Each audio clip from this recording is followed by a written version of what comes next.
Hello friends, ओम श्री गणेशाय नमः। आप सभी का हमारे यूट्यूब चैनल पे हार्दिक स्वागत है। पिछली वीडियो में हमने बात की थी दशा माता व्रत की पहली कथा के बारे में। अब आइए जानते हैं दशा माता व्रत की दूसरी कथा। एक घर में सास बहू रहती थी। बहू का पति परदेश में गया था। एक दिन सास ने बहू से गांव में से आग लाकर भोजन पकाने को कहा। बहू गांव में से आग लाने गई, पर किसी ने भी उसे आग नहीं दी और सभी ने कहा कि जब तक दशा माता की पूजा नहीं हो जाती तब तक आग नहीं मिलेगी। बेचारी बहू खाली हाथ घर लौट आई।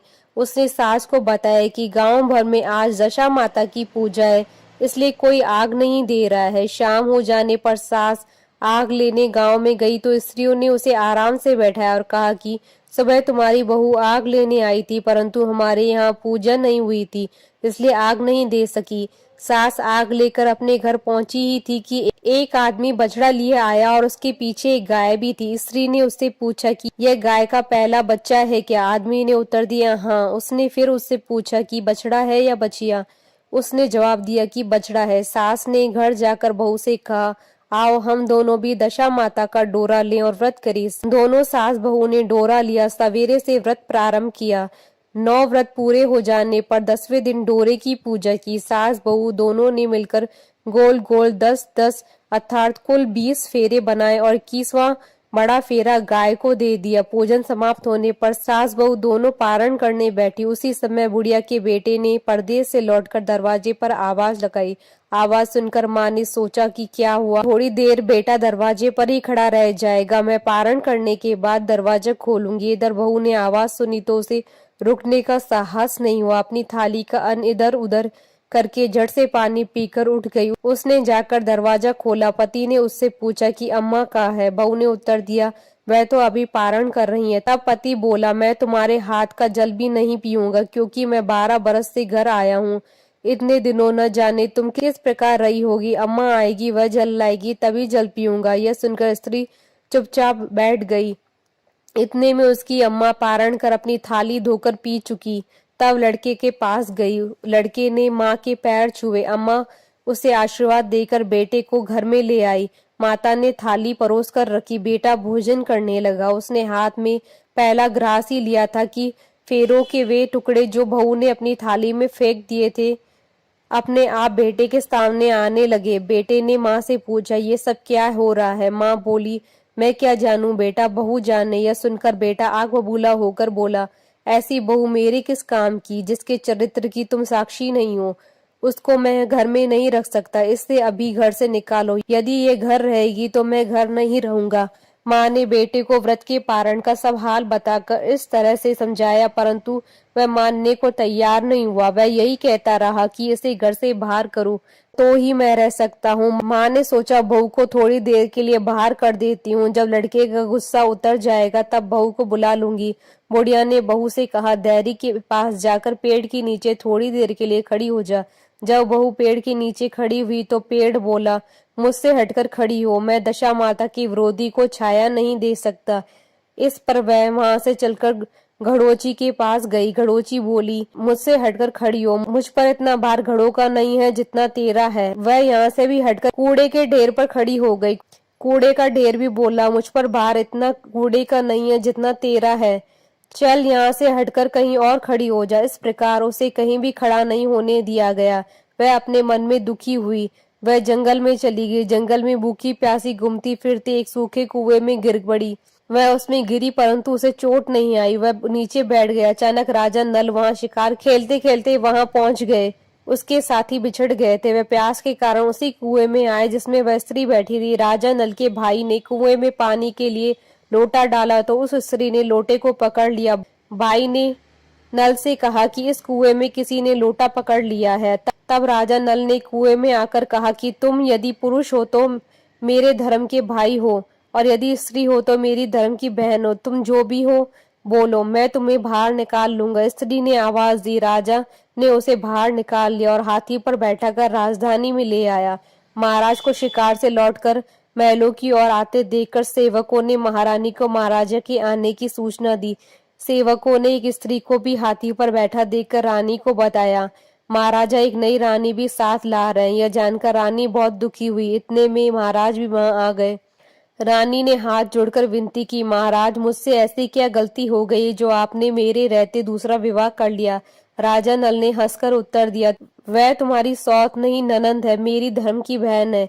तुम्हें उसके साथ अपनी सगी ननंद की तरह बर्ताव करना चाहिए। सुनते ही महारानी का मुख प्रसन्नता के कमल की भांति खिल उठा। वह बोली, अब तक मैं ननंद का सुख नहीं जानती थी। अच्छा हुआ जो मुझे भाग्य से ननंद मिल गई। राजा ने उसका नाम मुंह बोली बहन रखा है और उसके लिए अलग महल बनवाया। उसके दिन अब सुखपूर्वक बीतने लगे। एक दिन राजा की घोड़ी का बच्चा हुआ तो राजमहल की स्त्रियां बधाई गीत गाने लगी। मुंह बोली बहन ने भी अपने दासियों से कहा, बाहर जाकर पता करो कि किस बात की बधाई गाई जा रही है। दासियों ने बताया, महाराजा की घोड़ी ने अच्छी घड़ी में एक उत्तम बछड़े को जन्म दिया है, उसकी बधाई गाई जा रही है। मुंह बोली बहन ने पूछा, क्या घोड़ी ने पहली बार जन्म दिया है?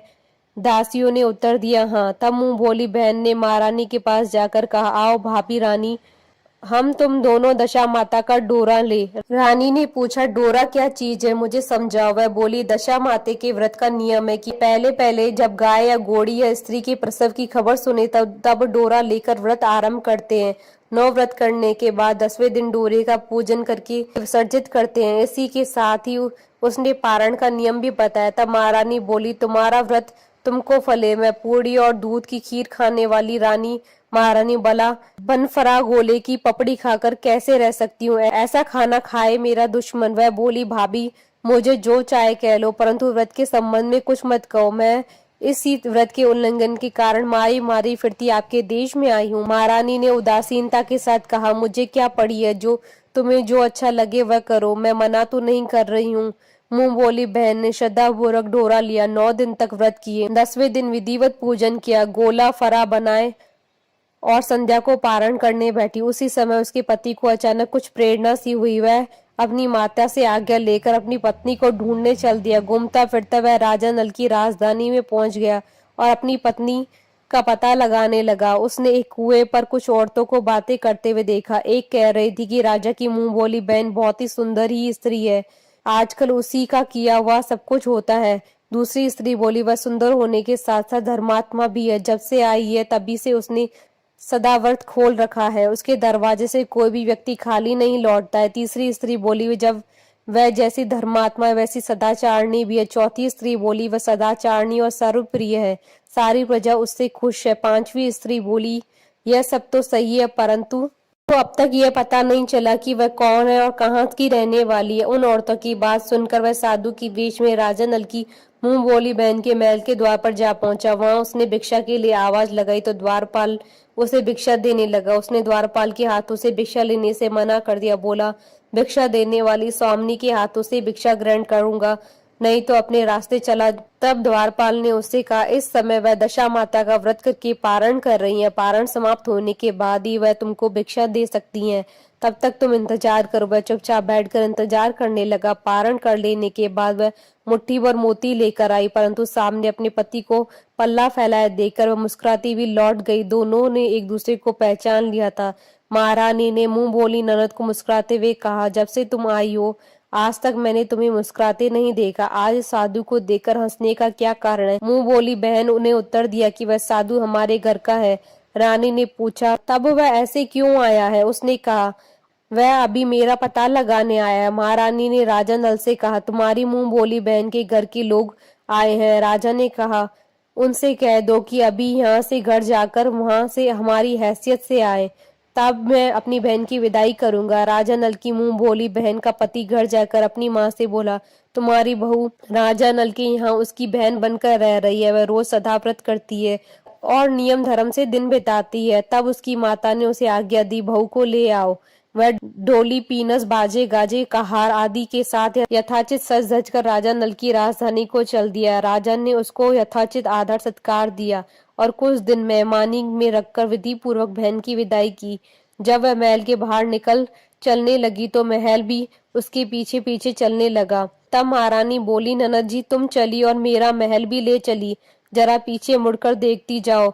जो ही उसने मुड़कर पीछे की ओर देखा तो राजा का संपूर्ण राजसी वैभव अचानक लुप्त हो गया। राजा की मुंह बोली बहन तो अपने पति के साथ आनंद से रहने लगी, परंतु राजा नल और रानी का यह हाल हो गया कि वे दोनों कमरी कतरी ओढ़े फिरने लगे। उसके भोजनालय में पत्ते खड़खड़ाने लगे। राजा नल ने रानी से कहा, अब हमें यहाँ से कहीं दूसरी जगह चले जाना चाहिए। रानी पतिव्रता स्त्री थी, उसने राजा की आज्ञा मान ली। चलते चलते वे गांव के पास पहुंचे। वहां पर बेरी के पेड़ पर बेर लगे हुए थे। राजा रानी दोनों भूखे थे। उन्होंने बेरों को उठाया तो बेर लोहे के हो गए। इस प्रकार राजा रानी जिस वस्तु को भी हाथ लगाते हुए कंकड़ पत्थर में बदल जाती थी। इतने पर भी राजा रानी आगे बढ़ते गए। रास्ते में उन्हें एक व्यापारी मिला। व्यापारी ने राजा रानी को पहचान लिया। उसने राजा रानी के भोजन के लिए सेर भर आटा दे दिया। वे आटा लेकर नदी किनारे गए। वहां रानी भोजन बनाने लगी और राजा नल स्नान करने चले गए। उस नदी में मछुआरे मछलियां पकड़ रहे थे। मछुआरों ने राजा को 4 मछलियां दी। रानी ने मछलियां भूनकर रोटियां बना ली। राजा नल भोजन करने बैठे तो रोटियां ईंट में परिवर्तित हो गई और मछलियां उछलकर नदी में चली गई। वहां से चलकर राजा रानी अपनी मुंह बोली बहन के यहाँ है। बहन को जब पता चला कि भाई भाभी आए तो उसने सेवकों से पूछा कैसे आए हैं। सेवकों ने कहा भिखारियों के हाल में आए। यह सुनकर उसे बड़ी लज्जा हुई। उसने राजा रानी को एक कुम्हार के यहाँ ठहरा दिया। शाम को थाल सजाकर बहन स्वयं भाभी से मिलने कुम्हार के घर गई। उसने भाभी के सामने थाल रखा तो भाभी ने कहा इस थाल में जो कुछ भी है उसे कुम्हार के चक्के के नीचे रख दो और चली जाओ। ननद थाल का सामान चक्के के नीचे रखकर चली गई। थोड़ी देर में राजा ने आकर रानी से पूछा, कहो बहन आई थी, क्या लाई थी? रानी ने कहा आई तो थी पर जो कुछ भी लाई थी मैंने इस चक्की के नीचे रखवा दिया। राजा ने वहां देखा तो वहां कंकड़ पत्थरों के सिवा कुछ भी नहीं था। राजा को समझते देर नहीं लगी कि यह सब बुरी दशा के कारण है। भला वह मेरे लिए कंकड़ पत्थर क्यों लाएगी? अब राजा रानी वहां से चलकर अपने मित्र के घर गए। मित्र को लोगों से पता चला तो उसने पूछा कैसे आना हुआ है? उन्होंने उत्तर दिया भिखारियों के हाल में आए। मित्र ने दुखी होकर कहा कोई बात नहीं है, जैसे आए हैं वैसे आए हैं, आखिर मित्र हैं, उन्हें महल में ले आओ। मित्र ने उन दोनों का स्वागत किया, स्वादिष्ट भोजन कराया। एक कमरे में उनके लिए अलग से पलंग बिछवा दिए। उस कमरे में एक खूंटी पर नौलखा हार टंगा था। आधी रात के समय राजा सो गए परंतु रानी जाग रही थी। रानी ने देखा कि हार वाली खूंटी के पास दीवार में एक मोर का चित्र बना हुआ है। मोर धीरे धीरे हार को निगल रहा है। राजा ने रानी को जगाकर वह दृश्य दिखाया। राजा ने सोचा यहाँ से चुपचाप भाग चलना चाहिए, नहीं तो सवेरे चोरी का कलंक लगेगा। तब मित्रों को क्या मुख दिखाएंगे। बेचारे राजा रानी उठकर जंगल की तरफ चले गए। दोनों चलते चलते एक दूसरे राजा की राजधानी में पहुंच गए। वहां अतिथि और भिक्षुओं का सदाव्रत किया जाता था। वे दोनों भी सदाव्रत लेने गए परंतु उस समय सदाव्रत बंद हो चुका था। वहां के अधिकारियों ने कहा कि यह लोग न जाने कहाँ के अभागे आए हैं कि इन्हें देने के लिए कुछ भी नहीं बचा, फिर भी उन्हें एक मुट्ठी चने दे दो। उन्होंने इस प्रकार से अनादर और कड़वी बातों सहित दान लेना अस्वीकार कर लिया। वे दानाध्यक्ष की निंदा करते हुए बोली कि ऐसी कंजूसी तो सदाव्रत देने के नाम पे क्यों करता है।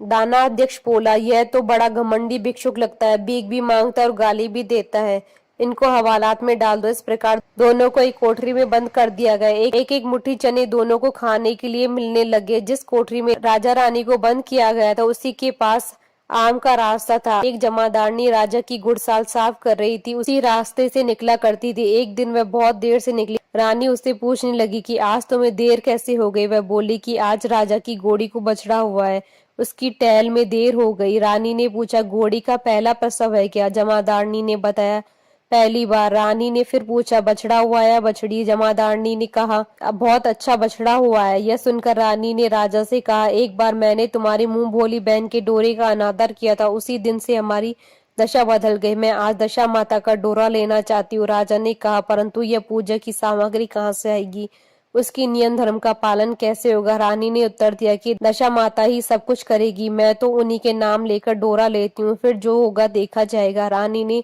9 तार राजा की पगड़ी में से और 1 तार अपने आंचल का लेकर अपना डोरा तैयार किया और उसी समय से व्रत करने लगी। थोड़ी देर में वहां राजा अपनी घोड़ी को देखने के लिए उसी रास्ते से निकला। राजा ने नल दमयंती को देखा, कोठरी में बंद देकर पूछा कि वे लोग कौन है, इनका क्या अपराध है? पैरोदारों ने कहा ये लोग भिक्षा लेने आए थे, ये आपको आशीर्वाद देने के बदले गालियां दे रहे थे, इसी कारण दानाध्यक्ष ने इन दोनों को कैद में डाल दिया।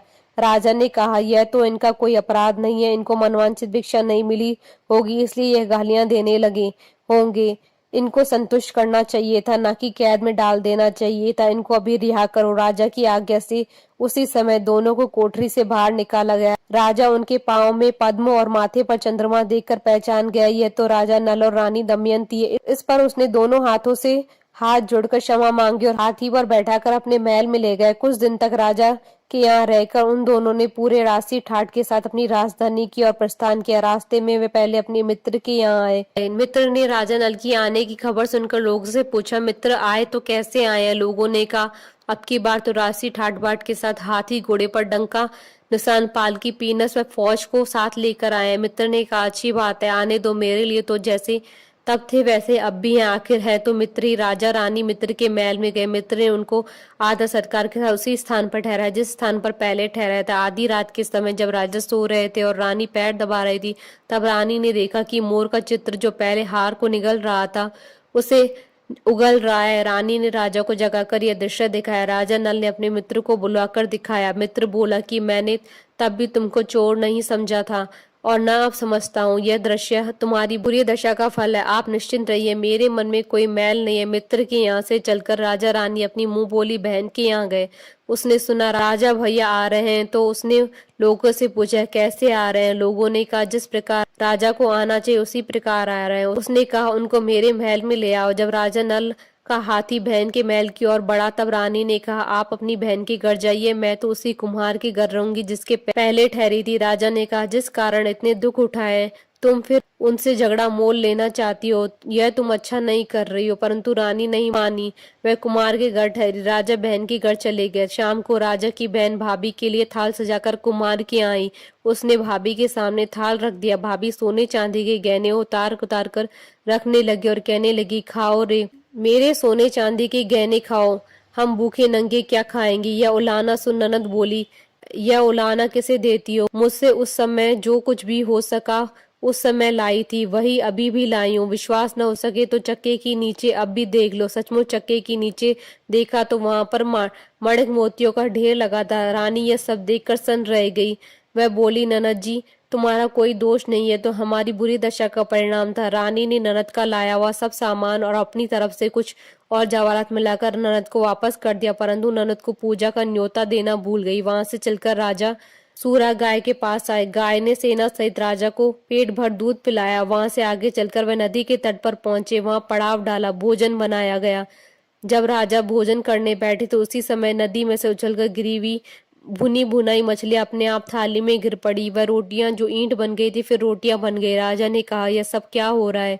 कुछ समझ में नहीं आता है। रानी ने बताया कि ये रोटियां और मछलियां वे ही हैं जो उस दिन हमें नसीब नहीं हुई थी। मैं यदि आपसे उस समय कहती तो तली हुई मछलियां जल में उछल गई थी और रोटियां ईंट बन गई, तो आप कदापि इस सच को नहीं, इसी कारण मुझे बहाना बनाना पड़ा। अब राजा रानी अपनी राजधानी की ओर आगे बढ़े। जब राजा की फौज अपनी राजधानी के समीप पहुंची तो वहां के लोगों ने समझा कि दूसरे राजा ने राजधानी पर आक्रमण कर दिया। वे घबरा गए। वहां के लोग नजराना लेकर राजा से मिलने गांव के बाहर आए, परंतु यह क्या, यह तो अपने राजा हैं। लोगों का प्रसन्नता का ठिकाना न रहा। वे श्रद्धा भक्ति के साथ महाराज के आगे चल कर उनके महल को ले गए। राजा रानी ने महल में प्रवेश किया। रानी ने तुरंत दशा माता की पूजा का प्रबंध किया। उस पूजा में नगर की सभी सौभाग्यवती स्त्रियों को बुलाया। भगवती की भोग के लिए सब प्रकार के पकवान बनाए गए। आटे की 10 बत्तियां, 10 शक्कर की गुंजिया, 10 अठवाइयां सुहागनों की आंचल में डाली। सुहागनों का श्रृंगार करके दशा माता की पूजा आरंभ हुई। कलश स्थापित करके दीपक को जलाया गया, परंतु उसकी बत्ती नहीं जली। इस पर पंडितों ने कहा, कोई न्योता पाने वाला न्योतने को नहीं रह गया, स्मरण किया जाए, उसके आने पर दीपक जल जाएगा। रानी ने सोच विचार कर बताया कि ननद न्योतनी में से रह गई है। पंडितों ने कहा, उसे फौरन बुलाया जाए। राजा ने अपना दुरदगामी रथ भेजकर अपनी मुंह भोली बहन को बुलवाया। उसके आते ही कलश का मणिक दीपक प्रज्वलित हो गया। बड़ी धूमधाम से पूजा की गई। अंत में सुहागनों को भोजन कराकर विदा किया। उसी समय राजा ने राज्य में आज्ञा जारी की कि मेरी प्रजा के लोग दशा माता का व्रत किया करे। भगवती माता ने जिस प्रकार राजा नल के दिन फेरे उसी प्रकार सबके दिन फेरे। बोलिए दशा माता की जय। आशा करती हूँ कि आपको दशा माता व्रत की दूसरी कथा का ये वीडियो पसंद आया होगा, तो आप इस वीडियो को अधिक से अधिक लाइक और शेयर कीजिएगा ताकि सभी भक्तों को इस वीडियो का लाभ प्राप्त हो सके। आप हमारे चैनल को सब्सक्राइब जरूर कीजिएगा अगर अब तक नहीं किया है, तो ताकि आप और हम कनेक्टेड रहें। साथ ही प्रेस करना ना भूलिएगा बेल आइकन को, जिससे नए वीडियो से रिलेटेड नोटिफिकेशन आपको तुरंत प्राप्त हो सके। ओम श्री गणेशाय नमः।